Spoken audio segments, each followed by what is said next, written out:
Hello friends, তো এই যে আমি লুকিয়ে লুকিয়ে ওদের ভিডিও করছি।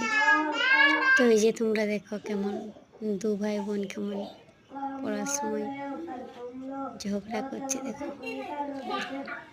বাবু পড়ছে আর পিছন দিক দিয়ে আমার মেয়ে তাকে টেনে দিচ্ছে। তো সবাই দেখো একটু কত দুজন কতই না দুষ্টু হয়েছে। দেখো,